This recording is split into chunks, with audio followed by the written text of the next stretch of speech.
mga taong tinubdan sa pagkabahin-bahin dili iya sa Ginoo kay ang Ginoo mauman ang kahiusahan. Ang taong maghatag og pagkabahin-bahin ngadto sa katawhan mao ang taong nga dili sakop sa Ginoo kay ang Ginoo nagtimaan man sa panaghiusa.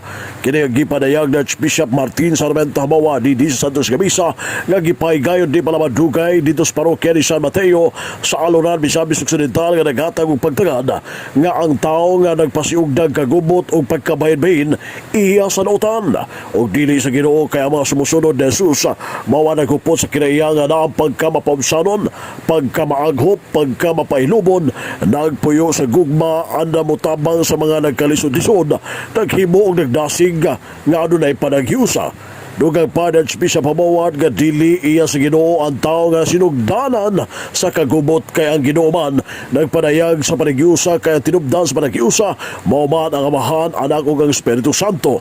Hinungdan nga ang tao nga gusto kagubot dili kini sa Ginoo. Sumala pa sa Arsobispo nga ang iya sa Ginoo kadtong naghinulsol sa mga sala ug mabati lamang ang Ginoo sa mga tao nga may nusulon sa tao sab nga nahimong balaan gikan sa pagkamakasala na ginusol sa mga sala ug maningkamot nga mobiya sa pagpakasala apan kuntig ana ang kasing-kasing ug wala mo ila nga nakasala pahinumdom sa nagunang magbalantay nga magbahay ra sa panahon sa adlaw sa paghukom kay may uban usab nga nasayod nga nakasala naghimog skandalo ug dili maayo nga gipakita apan nagpadayon pagyapos paghimo sa mga sala og makauulaw gayon kini sa Ginoo.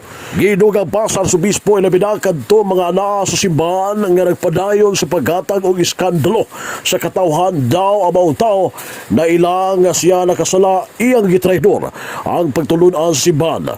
Iyang gibakakan ang kaugalingon o sa mga gisaa dili atubangan sa altar, gikubala na ang kasing-kasing sa pagpagkasala o wala pa sudla ang grasya sa Dios nga iyang ikinabuhi kay wala man maghinusol o wala usab mag-usab sa kinabuhi. Gatagan usado nga pagtagad ngayon sa Arsobispo sa nagunang magbalantay sa Archdiocese of Zamis nga pagkig-uba ni Jesus sa mga makasala tungod kay buot ni Jesus nga mag-usab ang mga makasasala silang kinabuhi kay kun nakadungog sa pulong sa Ginoo dili angay nga patigahon pa ang kasing-kasing o mag-usab og moduol ngadto sa Ginoo.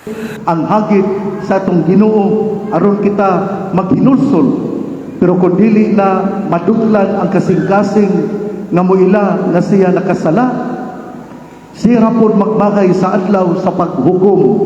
Ang uban kanato nakahibalo nga siya nakasala nga siya gahimo og iskandalo dili maayo ang gipakita apan gapadayon gahimo niini.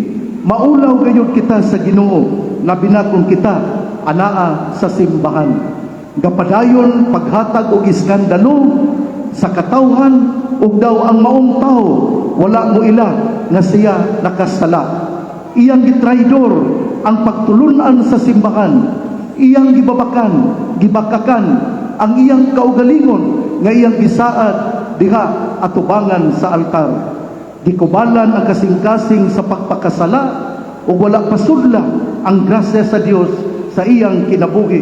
Ug busa walay paghinulsol o pag-usab sa kinabuhi. Ang Arsobispo sa Archdiocese of Zamis, Archbishop Martin Sarmiento Habawa Didi ato sa Santos Gamisa nga gipaygayon dito sa parokya ni San Mateo sa Aluran, Misamis Occidental. Alang sa DXTD7 Radio Campana, ang Radio Simbahan, pulpito sa kahanginan, Double D8, Manuel Ronquillo Jr., Danag sa Nagbayan.